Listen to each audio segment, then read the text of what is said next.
Saudara, komplikasi kandungan oksigen rendah atau happy hypoxia dalam kalangan pesakit COVID-19 menjadi pembunuh senyap tidak bergejala.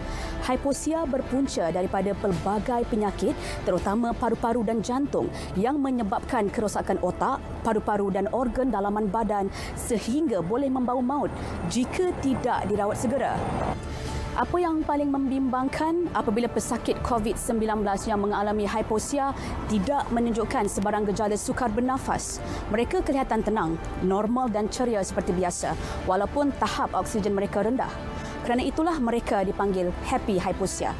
Minggu ini bersama saya, Syamimi Syahira dalam COVID Itu Benar.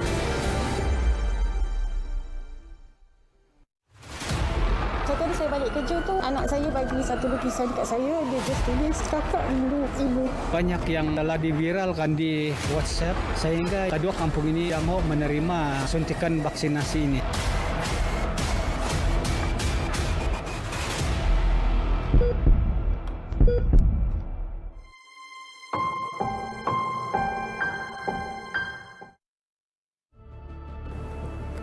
Banyak persoalan yang dikemukakan kepada pakar perubatan seperti, Doktor, kenapa ayah saya dipasangkan mesin pernafasan?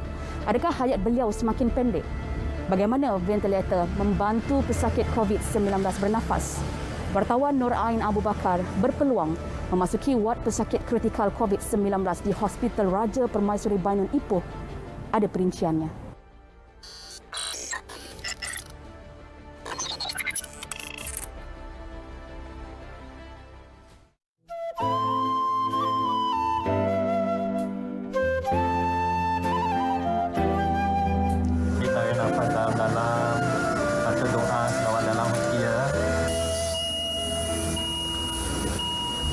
Tidak tergambar betapa berat beban derita pesakit COVID-19 yang menghadapi kesulitan bernafas.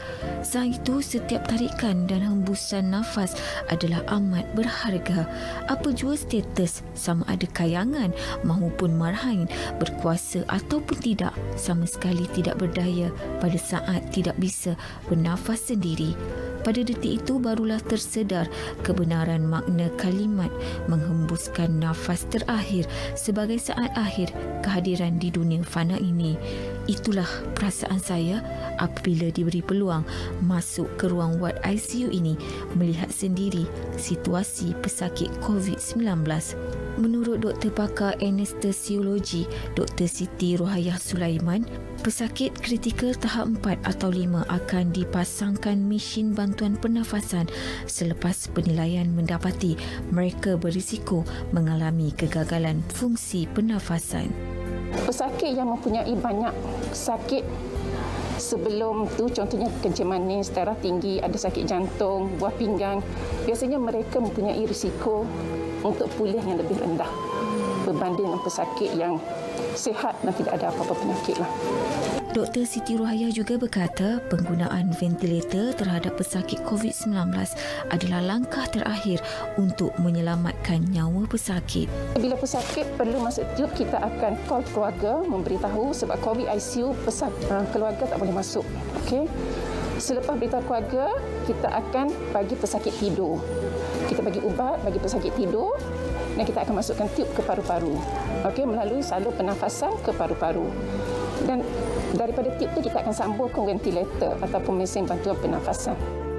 Buat para pesakit yang pernah dipasangkan ventilator, ia adalah pengalaman yang menyakitkan. Memang tak sedar. Tapi pakai tu memang tak selesa langsung. Mana yang tahu tu, tahulah saya macam mana mengontrol dapat keluar benda. Siapa yang tahu kan benda tu seksa tak seksa. Malam sebelum yang dia nak tidurkan tu, dia telefon saya, cakap dia dah sihat, dia dah segar. Tiba-tiba pagi tu buka WhatsApp, dia hantar gambar di dalam bilik ICU. Tengok 10.30, telefon cakap nak tidurkan dia. Allah, tak dapat nak bayangkan macam mana kan. Bila kita nak cakap nak ditidurkan tu, kita dah fikir macam bangun ke tidak. Masa dekat hospital sebenarnya yang masih baru masuk. Allah. Ayu pun dah rasa kasih. Tak tahan ya Allah. Takutnya, risaunya, sayu sedih anak-anak yang tinggal. Justru duduklah di rumah dan bersyukurlah masih bernafas dengan paru-paru yang sihat tanpa bantuan. Jika berdegil, mungkin anda berpeluang berada di ICU dan merasai pengalaman bernafas dengan sokongan ventilator. Di ICU juga, saya dapat melihat betapa lelahnya para petugas mengurus kes COVID-19 yang tidak tahu bila penghujungnya. Sejak pandemik melanda negara, mereka melaksanakan tugas sepenuh hati sehingga kadang-kadang tanpa sedar keluarga diabaikan. So tadi saya balik kerja tu, anak saya bagi satu lukisan dekat saya. Dia just tulis, kakak rindu ibu. Rindu apa? Dia tulis apa dia? Dia just lukis gambar saya dan tulis, kakak rindu ibu lah. Itu memang bagi kesan pada saya. Penat tu memang penat sangat, memang berbezalah sebelum ada COVID dengan selepas ada COVID ni. Daripada tu kita kena sediakan mental dan fizikal kita mesti kuat. Sesungguhnya sistem penjagaan kesihatan berada di bawah tekanan besar. Bantulah petugas barisan hadapan kita dengan mengelak diri dari dijangkiti COVID-19. Bagi anda mungkin tidak merasa apa-apa apabila melihat situasi sebegini kerana mereka bukan ahli keluarga. Saya sendiri pernah merasainya. Cukup terseksa apabila melihat arwah abah terpaksa bergantung kepada mesin ventilator ini untuk meneruskan sisa hidupnya sebelum meninggalkan kami. Tolong rakyat Malaysia, patuh SOP, jaga diri, ingat COVID-19 bukan main-main. Kita, jaga kita. Nur Ain Abu Bakar dan juru kamera Izwan Ishak untuk Berita RTM.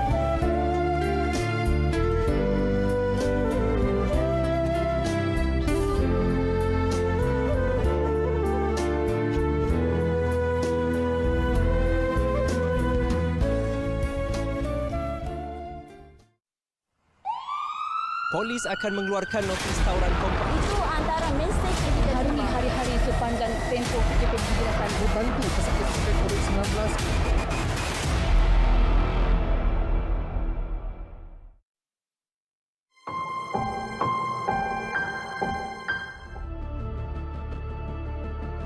Kami bukan anti vaksin.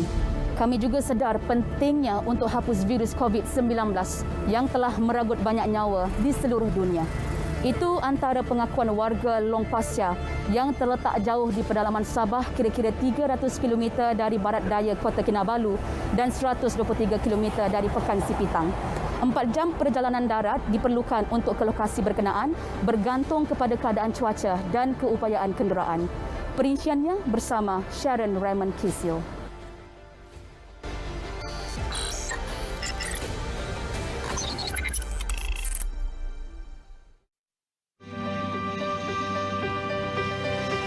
Long Pasir yang mempunyai populasi seramai 1,000 orang penduduk turut diutamakan dalam program imunisasi COVID-19 kebangsaan PIK.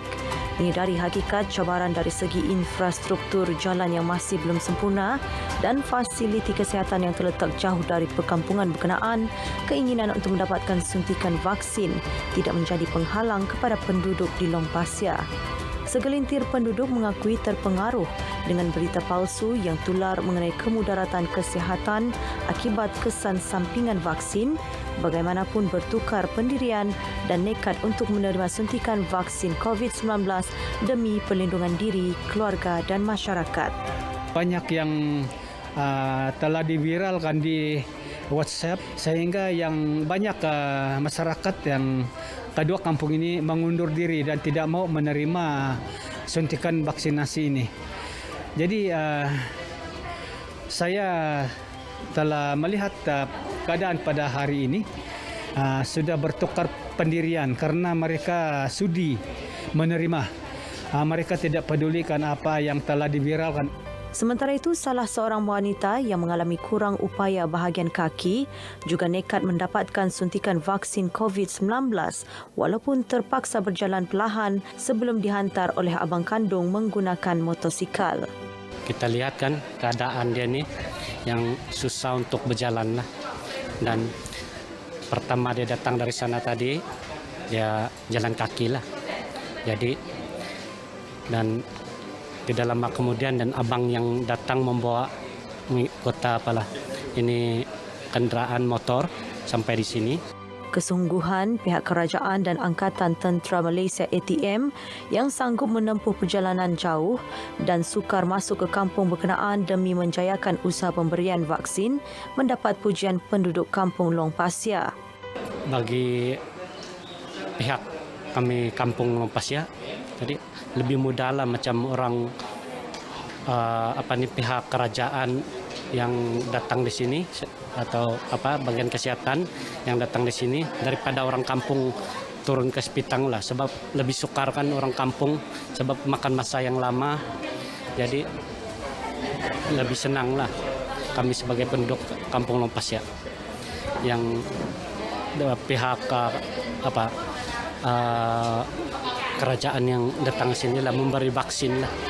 Keinginan penduduk kampung untuk mendapatkan vaksin juga terbukti apabila penduduk kampung pelbagai peringkat usia beratur di kaunter pendaftaran seawal pukul 8.30 pagi. Kebanyakan penduduk di sini mereka lebih inginkan kepastian tentang penyakit yang sebelum ini mereka ada seperti alergi pada ubat-ubatan.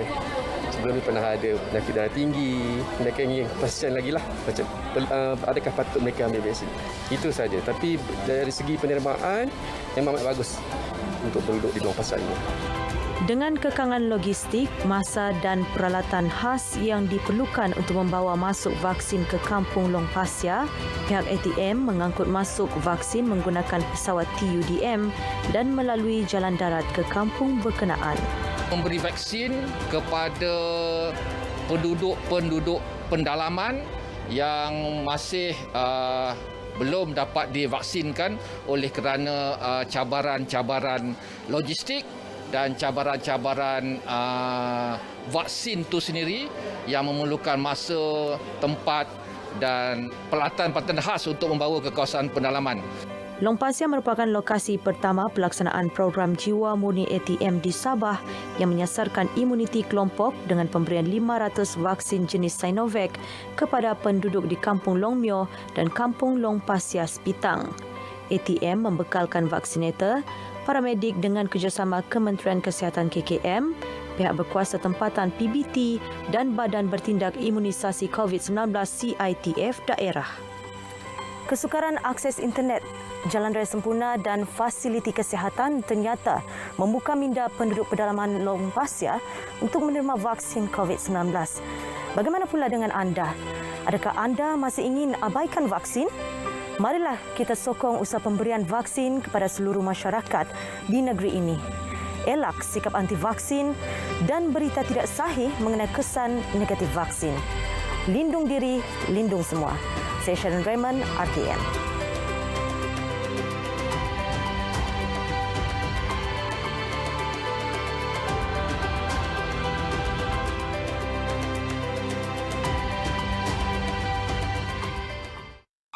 Polis akan mengeluarkan notis tawaran kompak. Itu antara mesej yang kita terima hari-hari sepanjang tempoh kita digunakan membantu pesakit COVID-19.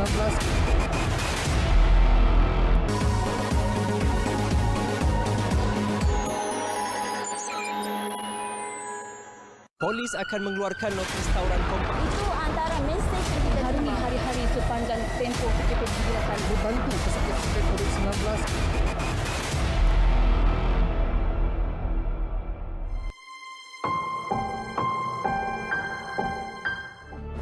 Menjadi petugas barisan hadapan, terutama di sektor kesihatan, bukanlah sesuatu yang mudah. Ini terutama ketika penularan COVID-19 yang semakin meningkat saban hari. Di saat kebanyakan kita boleh duduk di rumah meluangkan masa bersama keluarga, mereka terpaksa meninggalkan insan tersayang demi melaksanakan tugas yang diamanahkan. Apatah lagi, mereka juga terdedah kepada virus itu dan menghadapi risiko besar yang boleh meraguk nyawa. Ikuti perkongsian petugas Hospital Serdang yang pernah dijangkiti COVID-19 bersama wartawan Farhana Azwani Ismail.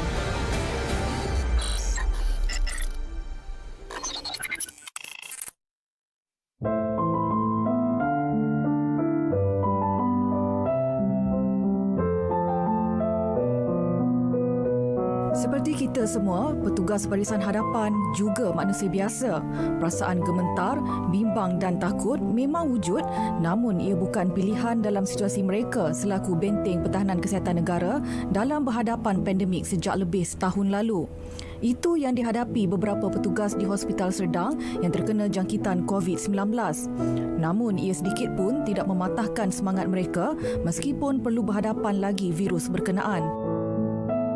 Kita tahu kita bekerja dekat tempat yang memang kita ada risiko untuk kena jangkitan. Jadi bila kita kena jangkitan tu, yang penting kita punya mindset lah.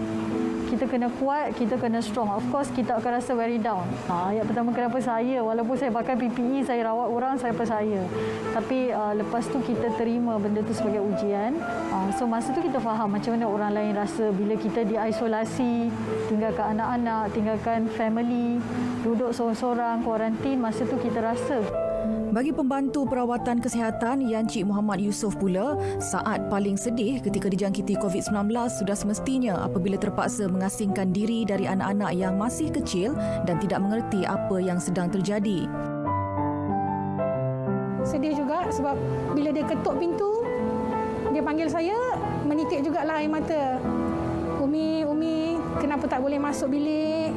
Adik nak peluk Umi. So rasa macam, macam meletup jugalah. Tapi dalam masa yang sama saya kena sabarlah. Ujian tu tak datang pada semua dan ujian tu adalah untuk yang dipilih saja.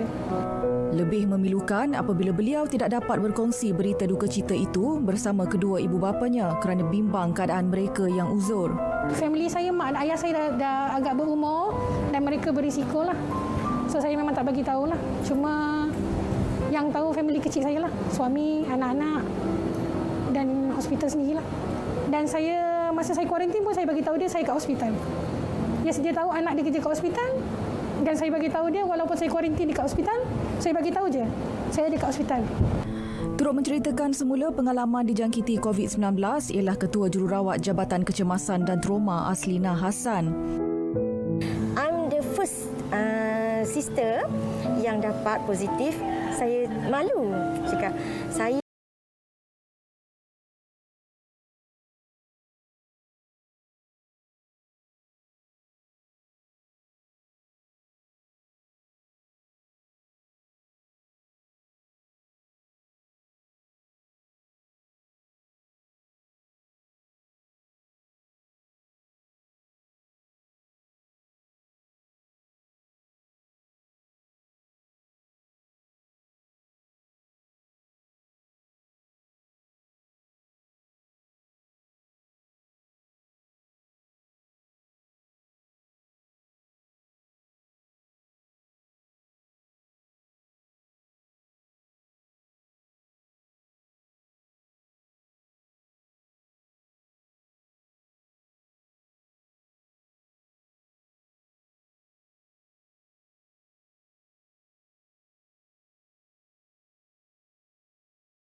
pesakit COVID-19.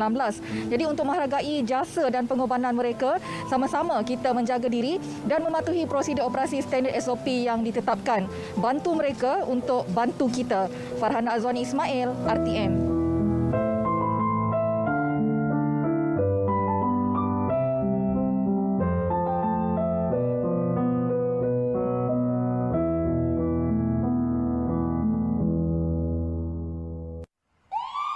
Polis akan mengeluarkan notis tawaran kompensasi. Itu antara mesej kita hari ini, hari-hari sepanjang tempoh PKP digunakan membantu pesakit COVID-19.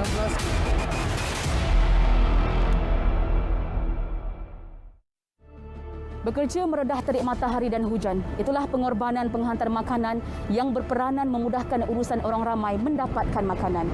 Ketika semua diminta untuk kekal duduk di rumah sepanjang tempoh pelaksanaan Perintah Kawalan Pergerakan PKP. Ikuti kisah Rishan Raja mendepani cabaran pandemik sebagai penghantar makanan biarpun tahu dirinya berisiko dijangkiti COVID-19.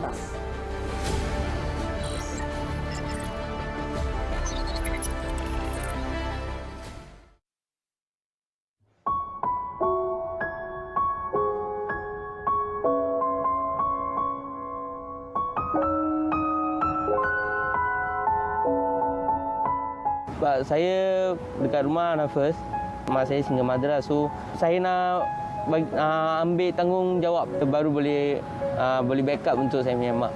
So mak saya pun senang sikit.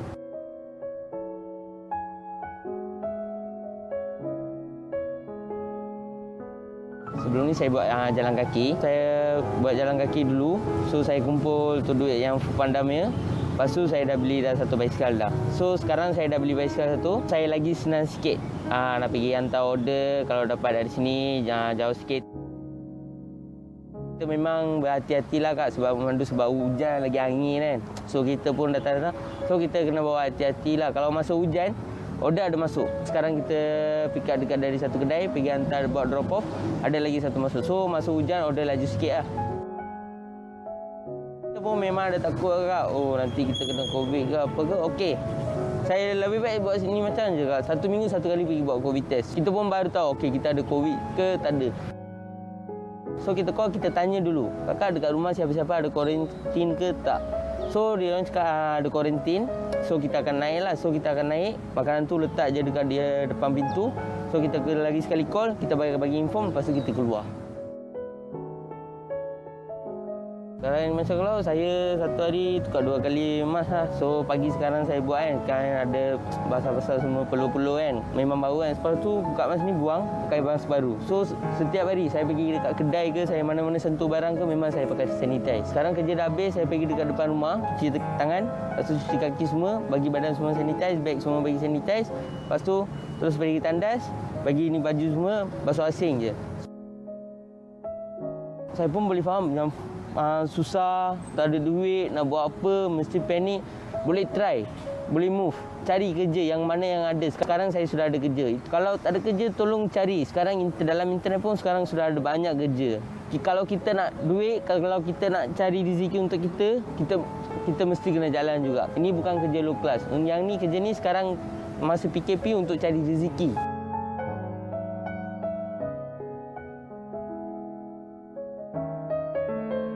Kerajaan pun sekarang dah ada buat banyak bantuan lah. Boleh sekarang dah ada banyak kerja. Kita boleh apply, jalan je untuk cari rezeki untuk kita. Tapi cukup-cukup makan lah. Sebab pasal ada COVID ni, pasal kerajaan bagi SOP ketat, lockdown. Kita nak kena jaga diri kita sendirilah.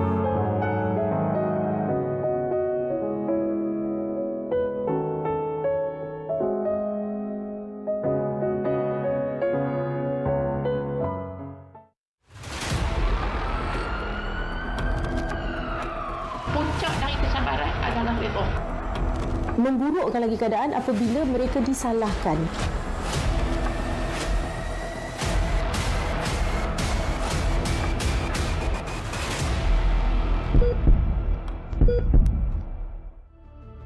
Jangan diremehkan ancaman COVID-19.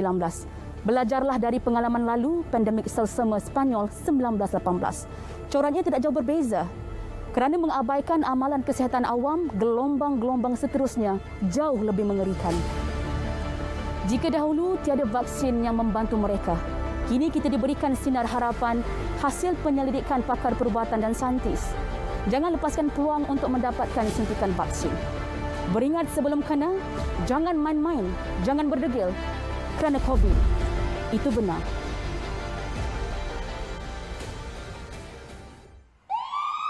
Polis akan mengeluarkan notis tawaran kompensasi. Itu antara mesej kita hari ini, hari-hari sepanjang tempoh PKP digunakan membantu pesakit COVID-19. COVID-19